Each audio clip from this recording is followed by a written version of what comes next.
Shalom Bapak Ibu Saudara yang dikasihi Tuhan. Kembali lagi kita akan memulai doa renungan tengah pekan. Kita siapkan hati kita, pikiran kita untuk datang menyembah dan memuliakan nama Tuhan. Mari kita satu dalam doa. Kami bersyukur Yesus atas apa yang terjadi dalam hidup kami sepanjang hari ini Tuhan. Kami tahu tidak ada satu hari di mana kami tidak perlu berdoa, tidak ada satu hari di mana kami tidak perlu bersyukur karena sungguh besar kasih Allah bagi kami, sungguh besar anugerah Tuhan bagi kami. Sepanjang hari ini Tuhan kami telah melakukan aktivitas kami, apa yang telah kami lakukan kami percaya semuanya Tuhan sesuai dengan kehendak-Mu, sesuai dengan rancangan-Mu, dan kami tahu semuanya itu akan menjadi hal baik bagi hidup kami. Terima kasih Yesus, terima kasih Tuhan. Kami mau terus belajar bersyukur dan terus bersyukur Yesus. Kami siapkan hati kami untuk memuji, memuliakan Engkau. Hanya di dalam nama Tuhan Yesus Kristus kami berdoa. Amin. Terima kasih Yesus. Aku hendak bersyukur pada Tuhan karena keadilan-Nya dan bermazmur bagi nama Tuhan yang maha tinggi. Ya Tuhan, ya Tuhan, Tuhan kami, betapa mulianya nama-Mu, Tuhan kami, dimuliakan atas seluruh bumi. Kami hendak bersyukur Tuhan.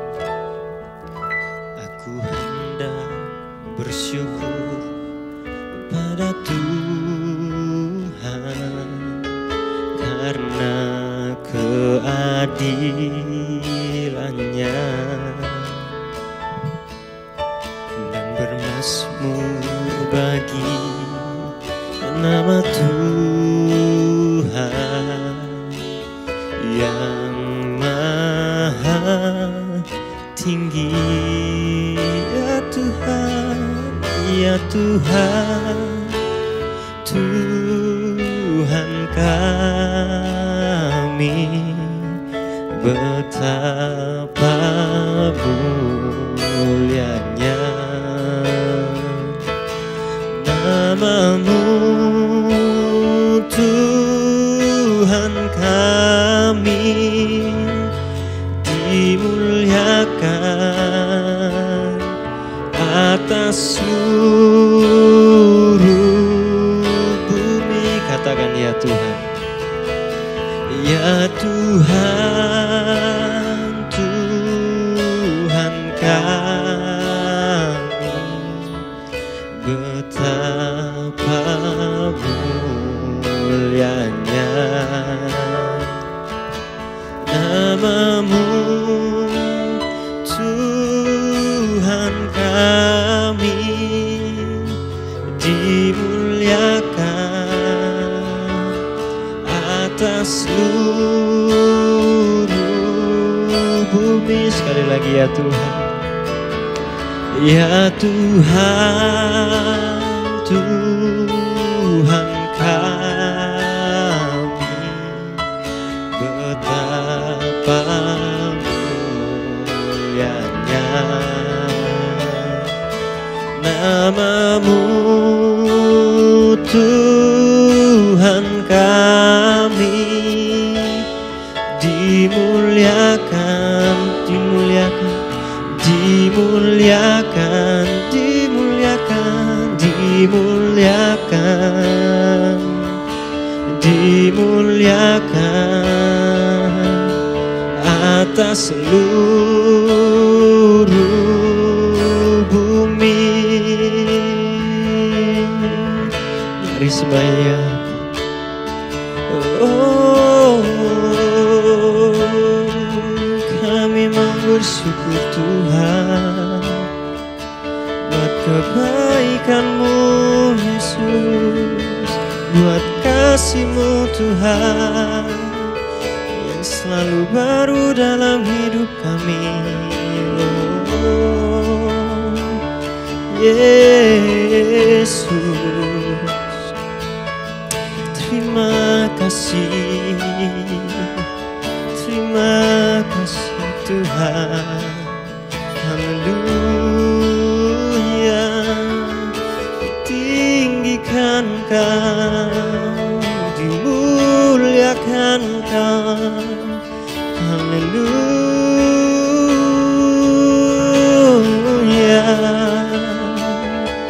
haleluya.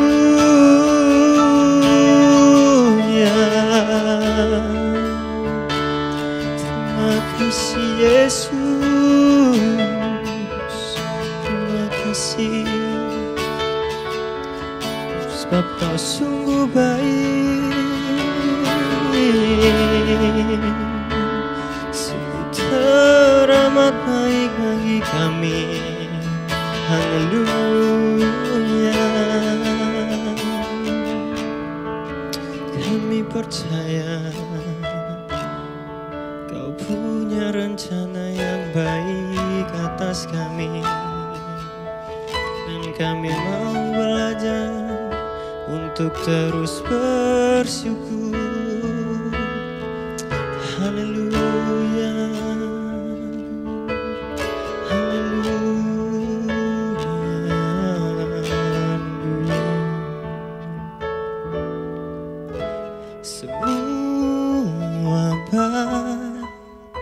Semua baik apa yang telah Kau perbuat di dalam hidupku. Semua baik, sungguh teramat baik. Kau jadikan hidupku berarti. Semua baik, semua baik, semua baik. Apa yang telah Kau perbuat di dalam hidupku. Semua baik, sungguh teramat baik. Kau jadikan hidupku berarti. Semua baik, semua baik, semua baik. Apa yang telah Kau perbuat di dalam hidupku. Semua baik, sungguh teramat baik. Kau jadikan hidupku berarti.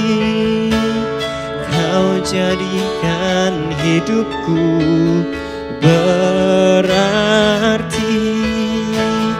Kau jadikan hidupku berarti.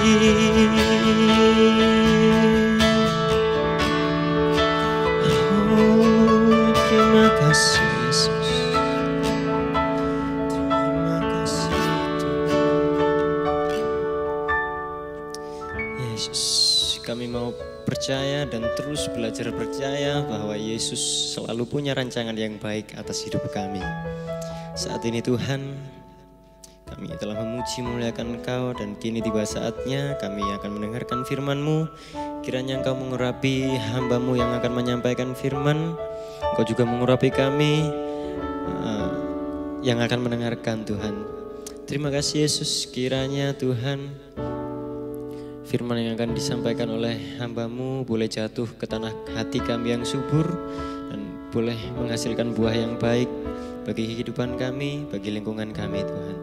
Kamu ngerapi kami, kamu berkati kami Tuhan, karena kami tahu kami lemah, tapi kami punya Tuhan yang penuh kuasa, yang lebih dari apapun Tuhan. Terima kasih, hanya di dalam nama-Mu kami berdoa dan mengucap syukur. Haleluya, amin. Puji Tuhan, selamat malam Bapak Ibu yang dikasihi Tuhan Yesus. Kita sampai kepada bulan 11 ya. Bentar lagi kita akan Natal. Kita tahun-tahun yang lalu boleh merasakan kebahagiaan yang luar biasa dengan sukacita, dengan penuh acara yang mungkin boleh menyenangkan secara jasmani kita, juga rohani kita pastinya. Tapi tahun ini kayaknya semuanya menjadi agak kelabu ya, tidak apa-apa ya. Yang penting kepercayaan kita kepada Tuhan ya, andalan kita kepada Dia tetap ada dalam kehidupan kita ya. Jangan mengandalkan kepada siapapun juga dan juga apapun juga, andalkan kepada Tuhan Yesus saja ya. Banyak problem, banyak masalah dalam kehidupan ini yang menimpa kita. Apalagi masa-masa pandemi seperti ini ya. Hidup ini kadang-kadang banyak keinginan ya. Bahkan mungkin kita ngomong sama Tuhan Yesus, Tuhan aku tidak kepingin apa-apa, tapi saya membutuhkan sesuatu yang sangat aku butuhkan ya. Dan ternyata juga Tuhan kayaknya kita sudah doa, sudah kadang-kadang mungkin dengan puasa, tapi ternyata juga namanya kebutuhan ya, itu juga tidak bisa kita capai, tidak bisa kita ambil ya, tidak bisa kita dapatkan ya. Sehingga kita menjadi kecewa, menjadi komplain sama Tuhan ya. Renungan sore ini saya beri judul dengan jangan banyak komplain ya. Simple, jangan banyak komplain sama Tuhan Yesus ya. Kadang-kadang kalau orang dunia ingin meraihnya dengan segala cara ya. Dia bisa dengan kekuasaannya, mungkin dengan apa yang dia bisa lah ya. Dengan bekerja ngotot mungkin ya, kaki jadi kepala, kepala jadi kaki ya. Mungkin pun kalau dia kepingin keinginannya untuk bisa dipenuhi atau kebutuhannya untuk bisa dipenuhi, dia lakukan apa saja. Bila perlu korupsi, melakukan kejahatan dan lain sebagainya. Tapi kita tidak ya. Kita memang firman Tuhan katakan kita harus taat sama Tuhan Yesus ya. Kita harus patuh, harus mengasihi Tuhan Yesus sepenuhnya ya. Dengan segala apa yang kita bisa, dengan segala apa yang kita punya ya. Kita sudah lakukan dengan mungkin segala upaya kita juga untuk meraih kebutuhan kita. Saat-saat ini kebutuhan sangat luar biasa Bapak Ibu ya. Apalagi kita tahu pandemi ini sangat panjang kayaknya ya. Ini sudah kita rasakan 8 bulan, 9 bulan pandemi, dan kita kayaknya kehidupan ini di Indonesia malah sudah masuk ke dalam masa-masa resesi ya. Sehingga semuanya menjadi serba susah, semuanya serba sulit ya. Semuanya ancur-ancuran ya. Penjualan-penjualan menurun yang sangat drastis ya. Saya pun sebagai pelaku-pelaku bisnis, pelaku-pelaku dagang, saya sangat merasakan hal ini ya. Bagaimana juga apalagi seperti yang di Surabaya ya, usaha saya di Surabaya juga kena dampaknya ya. Biasanya satu hari itu semua mobil keluar ya. Kita malah sampai kebingungan untuk ngatur waktunya, kapan yang harus dikirim duluan ya. Tapi saat-saat ini tidak seperti itu ya. Semuanya toko-toko mengalami, dia katakan sepi, sehingga penjualan kita juga mengalami penurunan ya. Tapi puji nama Tuhan, tidak apa-apa ya. Memang semuanya itu memang kita harus jalani bersama-sama. Dengan siapa? Dengan Tuhan Yesus Kristus ya. Dan saat ini kita belajar sama-sama malam ini ya. Kalaupun itu terjadi buat kehidupan kita ya. Dan kemudian kalau itu kita rasakan begitu mentok ya. Begitu menyakitkan, begitu kebutuhan itu begitu mendalam, dan kita kalau misalnya tidak bisa mendapatkannya, kita bisa frustasi. Kita bisa katakanlah mungkin depresi mungkin, stres berat mungkin ya. Saya tidak kepingin masuk ke dalam depresi, tidak kepingin masuk ke dalam stres berat. Nanti pembahasannya bisa terlalu dalam. Tapi kadang-kadang memang kita sampai ngomong sama Tuhan itu, Tuhan piye ya Tuhan ya. benar tak engkau ini Tuhan yang bisa merealisasi kebutuhan saya? Ini bukan keinginan Tuhan. Aku tidak kepingin jadi kaya, enggak. Aku tidak kepingin beli mobil, enggak. Aku tidak kepingin beli sesuatu yang sepertinya barang-barang mewah, enggak. Tapi ini kebutuhan yang sangat mendesak. Ya, mungkin itu kesembuhan dari sakit mungkin. Atau itu mungkin kebutuhan ekonomi yang sangat mendasar mungkin. Ya, saya yakin di sidang jemaat kita dalam nama Tuhan Yesus tidak ada. Ya, tapi kalaupun itu ada, ya, ekonomi yang begitu mepet dalam kehidupan ini, ya, anak-anak yang membutuhkan katakanlah mungkin biaya-biaya yang harus dikeluarkan secara mendesak, ya, kebutuhan-kebutuhan rumah tangga, ya, yang sangat sepertinya tidak bisa ditolerir untuk tidak harus dipenuhi. Apa yang harus kita lakukan? Ya. Kita akan belajar banyak sore ini tentang dua tokoh yang sekilas secara singkat akan saya sampaikan. Tokoh yang pertama adalah kita belajar tentang Musa. Ya. Coba kita baca dalam Bilangan 20 ayat ke-8 sampai 13. Bilangan 20 ayat 8 sampai 13. Ya. Ceritanya adalah seperti, saya bacakan ayatnya dulu secara cepat. Ambillah tongkatmu itu dan engkau dan Harun kakakmu harus menyuruh umat itu berkumpul, katakanlah di depan mata mereka kepada bukit batu itu supaya diberi airnya. Demikianlah engkau mengeluarkan air dari bukit batu itu bagi mereka dan memberi minum umat itu serta ternaknya. Lalu Musa mengambil tongkat itu dari hadapan Tuhan seperti yang sudah diperintahkannya kepadanya. Ketika Musa dan Harun telah mengumpulkan jemaat itu di depan bukit batu itu, berkatalah ia kepada mereka, Dengarlah kepadaku, hai orang-orang durhaka. Apakah kami harus mengeluarkan air bagimu dari bukit batu ini? Ini saking mangkalnya Musa ya Bapak Ibu ya. Sebab dia tahu bahwa umat Israel ini begitu tegar tengkuk ternyata ya. Sulit sekali untuk diarahkan yang baik ya. Sehingga dia harus berputar-putar 40 tahun di padang gurun ya. Pun begitu dia sering komplain, sering protes kepada pimpinannya, kepada Musa dan Harun ya. Musa ini dikenal orang yang lemah lembut ya. Orang yang sangat sabar. Tapi ada batasnya juga namanya manusia. Suatu ketika dia mangkel sekali, dia marah sekali dengan umat Israel sehingga dikatakan, dengarlah kepadaku hai orang-orang durhaka. Apakah yang kami harus mengeluarkan air bagimu dari bukit batu ini? Sesudah itu Musa mengangkat tangannya lalu memukul bukit batu itu dengan tongkatnya 2 kali. Maka keluarlah banyak air sehingga umat itu dan ternak mereka dapat minum. Tetapi Tuhan berfirman kepada Musa dan Harun, karena kamu tidak percaya kepadaku dan tidak menghormati kekudusanku di depan mata orang Israel, itulah sebabnya kamu tidak akan membawa jemaah ini masuk ke negeri yang akan kuberikan kepada mereka. Itulah mata air Meriba, tempat orang Israel bertengkar dengan Tuhan, dan ia menunjukkan kekudusannya di antara mereka. Kita tahu, orang Israel yang begitu tegar tengkuk, yang begitu banyak komplain, dan kemudian ini berdampak kepada Musa. Musa itu orang yang sudah lemah lembut, dan kemudian kita tahu bersama apa yang menjadi keinginan Musa. Dia sebagai pimpinan orang Israel yang begitu banyak keluar dari Mesir, 2 juta orang keluar dari Mesir, dipimpin dia dengan satu tujuan, masuk tanah Kanaan. 2 juta orang akan masuk tanah Kanaan. Dan kita tahu semuanya habis di padang gurun. Cuma Kaleb dan Joshua. Tidak terkecuali Musa. Ya. Musa ini pimpinannya, bosnya. Ya. Yang senantiasa berhubungan dengan Tuhan langsung. Ya. Kalau sampai Musa ini berhadapan dengan Tuhan dan kemudian wajahnya berubah, umat Israel menjadi begitu ketakutan. Ini Musa. Dan orang yang seperti ini dia mempunyai pastinya ya, keinginan yang sangat dalam kehidupannya ya. Coba bayangkan saja. Dia begitu kepingin untuk masuk ke tanah Kanaan, tanah yang dijanjikan Tuhan kepada dia. Juga kepada bangsa Israel. Dan ternyata pada satu titik, karena dosa yang kalau boleh dinilai secara manusia, kalau saya yang menilai, dosanya kecil. Ya. Harusnya dia ngomong, dia tutup. Kan gitu aja Bapak Ibu. Ya. Harusnya dia hanya bicara, tapi dia pukul bukit batu itu. Keluar airnya enggak? Keluar.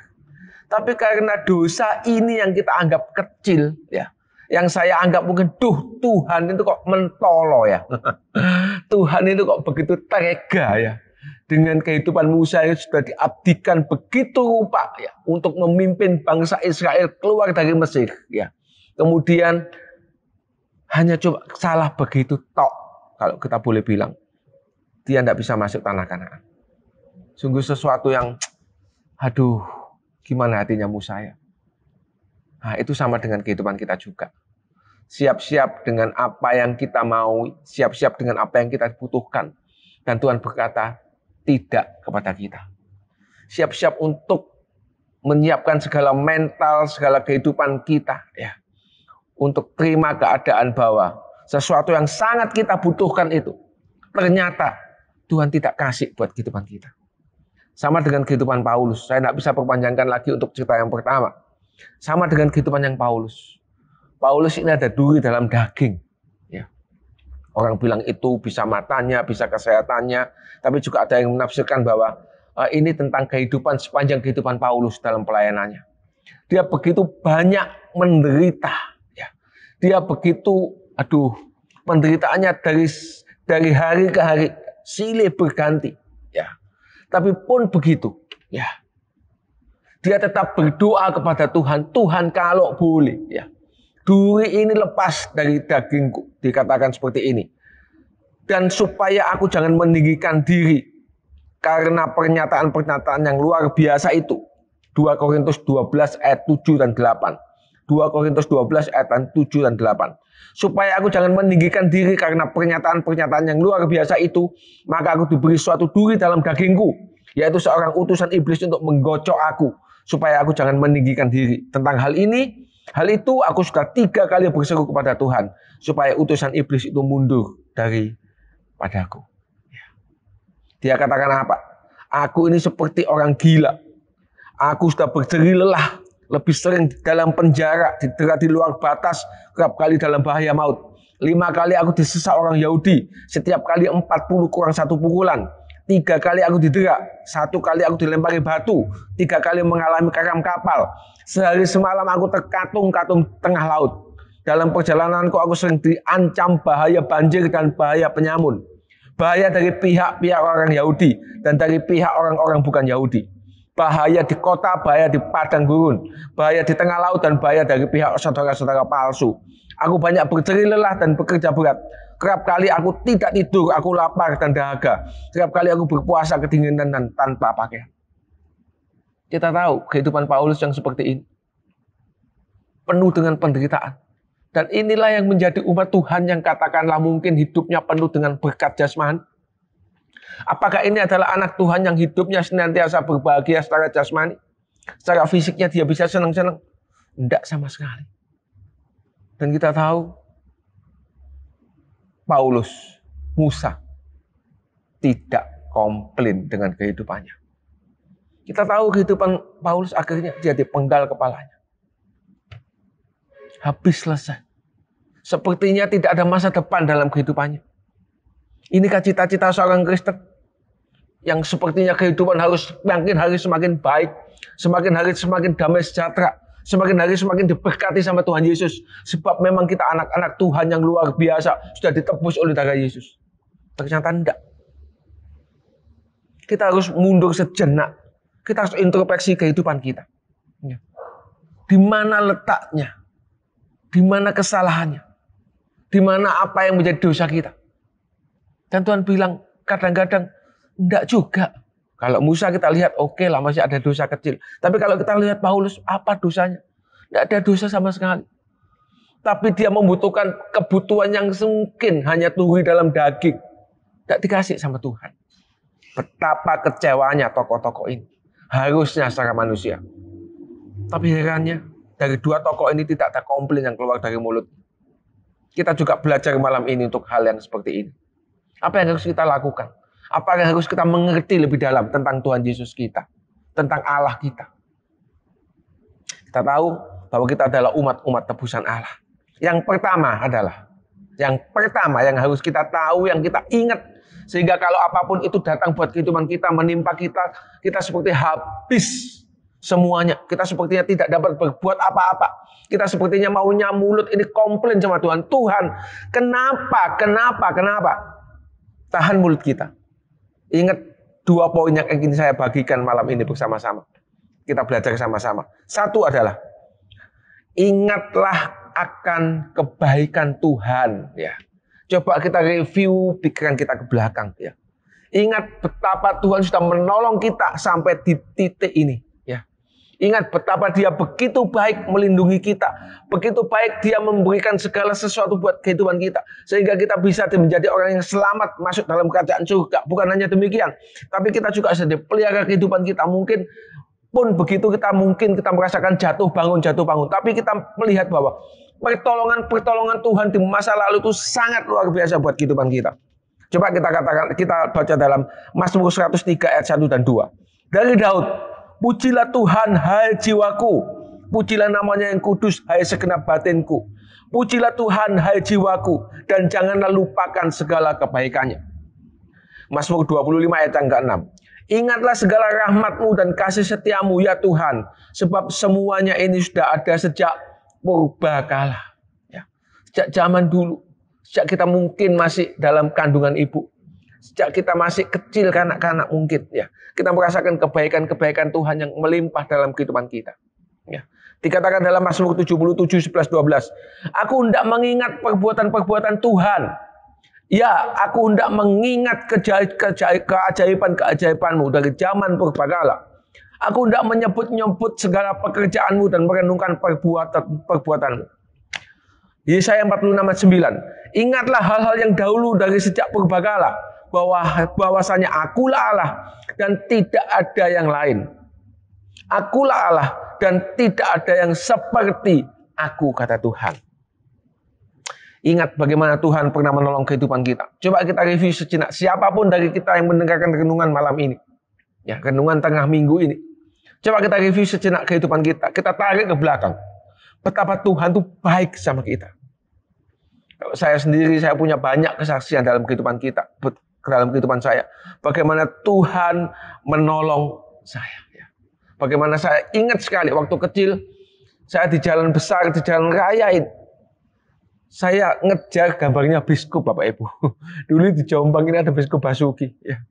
Dan kalau siang jam 1:30, jam 2 waktu saya pulang dari SD sini, sekolah di SD Betel sini, kemudian saya pulang, kemudian kita bekerja dengan teman-teman untuk rebutan apa? Rebutan gambarnya biskup yang main di Jombang itu main apa? Padahal saya tidak pernah nonton, ya. Saya tidak pernah lihat sebab memang tidak ada yang ngajak saya, ya. Papa mama saya bukan hobi nonton biskup, ya. Tapi gambarnya biskup jadi rebutan buat teman-teman. Dan saya teringat pada saat itu saya jatuh dan kemudian kaki saya itu saya rasakan, saya ingat sampai sekarang. Sepertinya kaki saya itu jatuh cepat di kolong mobil.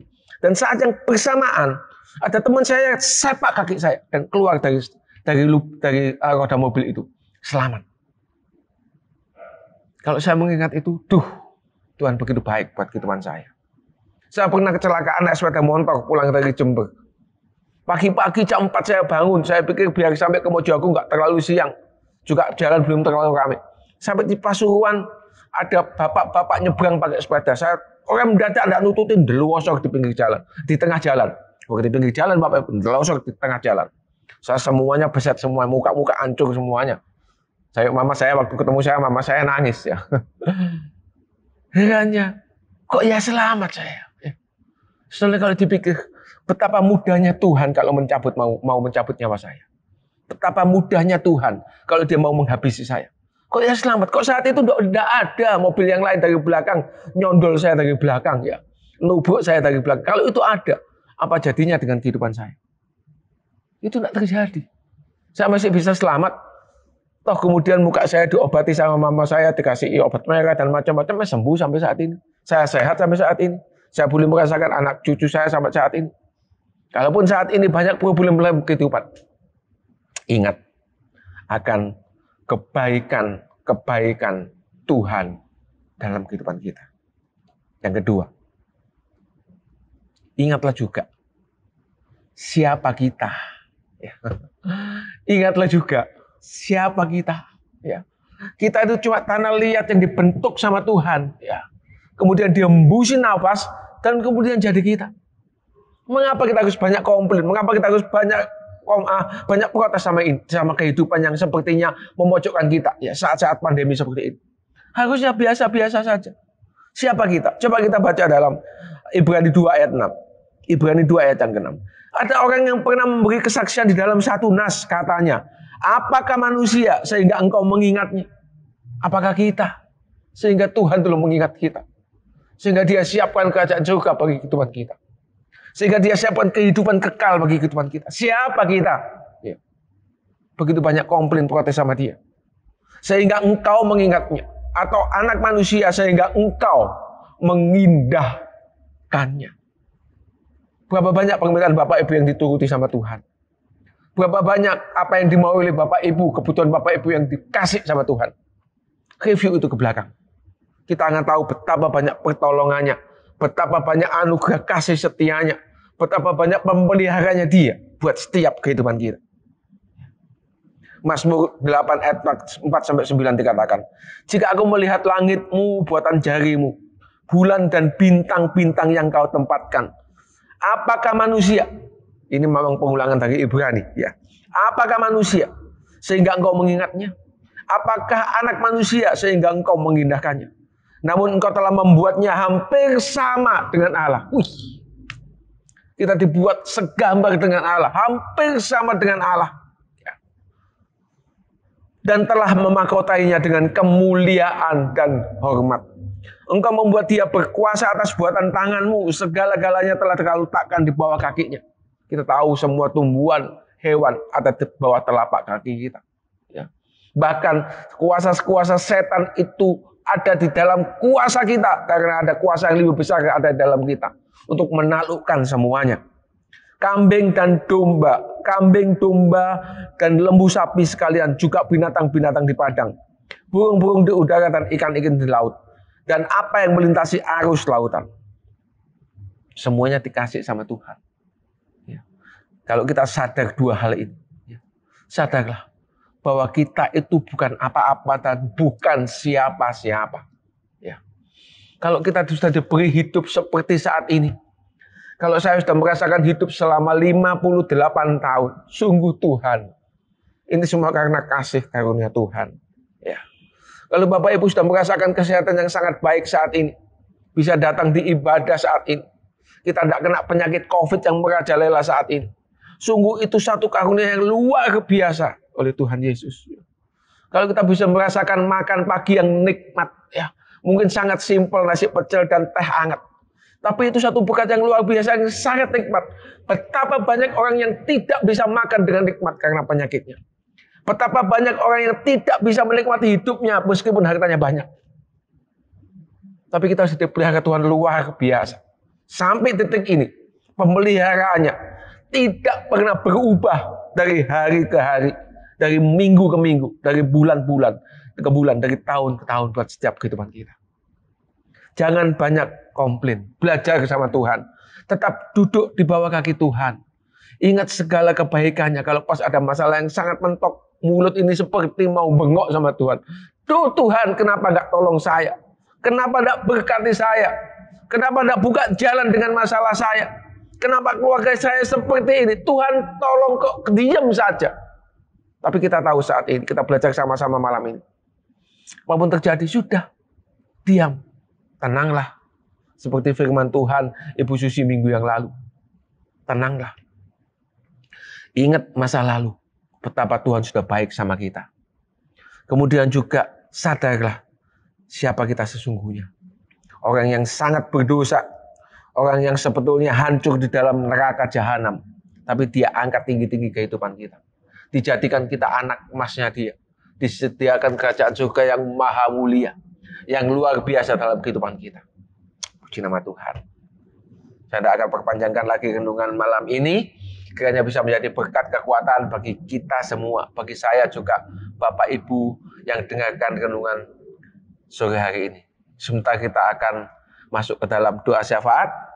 Kita akan sama-sama berdoa bersama untuk bangsa dan negara kita. Senyampang dengan adanya pandemi yang masih merajalela sampai saat ini. Ya. Kita tahu di Eropa, di negara-negara barat, pandemi ini mulai membludak lagi. Ya. mulai keluar lagi, mulai merajalela lagi. Nah, kita mengucap syukur sama Tuhan, pandemi di Indonesia sepertinya ya kita berharap, kita berdoa untuk semakin menurun ya. Dan sebentar lagi kalau vaksin keluar, kita bisa menjadi aman ya, kita menjadi safety ya. Tapi tetap jalankan protokol kesehatan, pakai masker, tetap banyak cuci tangan ya. Jangan bersentuhan dengan banyak orang, hindari kerumunan sehingga kita bisa selamat sentosa sampai Tuhan jemput kita. Puji nama Tuhan, kita mari sama-sama berdoa. Tuhan Yesus yang maha baik, kami mengucap syukur untuk malam yang luar biasa ini Tuhan. Kalau kami boleh dengar sabda firman-Mu yang boleh menguatkan kami, boleh mengokohkan kami. Betapa kami ini harusnya cuma mengucap syukur kepadamu. Mengingat betapa baiknya Engkau Tuhan buat setiap kehidupan kami. Sadar betul bahwa Engkau tahu siapa kami. Siapa aku Tuhan. Bahwa aku hanyalah tanah liat belaka yang Kau bentuk dan Kau hembusi nafas-Mu. Kalaupun begitu, meskipun begitu Engkau berkati aku, Engkau limpahi aku dengan kasih karunia yang luar biasa. Engkau anugerahi aku dengan kecukupan, anugerahi aku dengan kesehatan, anugerahi aku dengan damai sejahtera. Tidak ada kata lain dalam lidah mulut hamba-Mu Tuhan. Dan tidak ada kata lain dari lidah mulut anak-anak-Mu Tuhan yang dengar sabda firman-Mu malam ini. Kecuali kami mengucap syukur kepadamu. Karena segala kebaikan-Mu yang luar biasa. Terima kasih Bapa yang maha baik, terima kasih. Kami berdoa buat bangsa dan negara kami Indonesia Tuhan. Yang sampai saat ini tetap dalam masalah COVID-19 ini Tuhan. Juga masalah ekonomi yang sepertinya semakin rumit di Indonesia ini Bapak. Begitu banyak orang yang sedang susah Tuhan. Karena ekonomi yang ancur-ancuran. Tuhan Yesus, kami mohon pertolongan-Mu. Sekali lagi kami hanya bisa berdoa, bisa sambat hanya kepadamu saja Tuhan. Tuhan Yesus yang buka jalan, Tuhan Yesus yang angkat semuanya ini. Tuhan Yesus yang semuanya boleh membenahi dengan menjadikan baik bangsa Indonesia ini Bapak. Kami bangsa Indonesia boleh semakin sehat, semakin diberkati Tuhan. Semakin banyak jiwa-jiwa boleh dimenangkan setelah dengar bahwa Tuhan Yesuslah satu-satunya jalan keselamatan. Yang boleh menjadikan kami anak-anak-Mu yang mulia. Sehingga kami boleh masuk dalam kerajaan surga yang kekal abadi. Terima kasih Tuhan Yesus yang maha baik. Terima kasih. Engkau berkati, Engkau beri kekuatan, Engkau beri hikmat, marifat buat para pimpinan-pimpinan kami Tuhan. Dari Pak Jokowi, Presiden kami yang kami kasihi. Sampai bawah yang paling bawah Tuhan Yesus sertai. Tambah-tambahkan hikmat, marifat-Mu, berikan hati yang tulus Tuhan. Untuk para pimpinan-pimpinan kami untuk melayani rakyat Indonesia ini bersama-sama. Satu padukan kami Tuhan. Biarlah roh pemecah belah boleh diusir dalam nama Tuhan Yesus Kristus. Kami boleh bersatu padu. Satu suku dengan yang lainnya. Agama satu dengan yang lainnya. Apapun juga budaya satu dengan budaya yang lainnya. Engkau persatukan kami dalam satu kesatuan. Bahwa kamilah bangsa Indonesia yang cinta akan Engkau. Bangsa Indonesia yang cinta damai. Bangsa Indonesia yang kepingin kehidupannya senantiasa ada dalam kesejahteraan Tuhan. Dalam lindungan Tuhan Yesus saja. Terima kasih Bapa yang maha baik. Terima kasih. Khususnya kami berdoa buat sedang jemaat-Mu di GBS Mojo Agung ini Tuhan Yesus. Kami mengucap syukur untuk segala kasih setia-Mu, segala berkat-Mu yang luar biasa Tuhan. Buat setiap kehidupan kami anak-anak-Mu. Kalaupun dari antara kami ada yang sakit Tuhan. Ada yang kekurangan berkat Tuhan Yesus.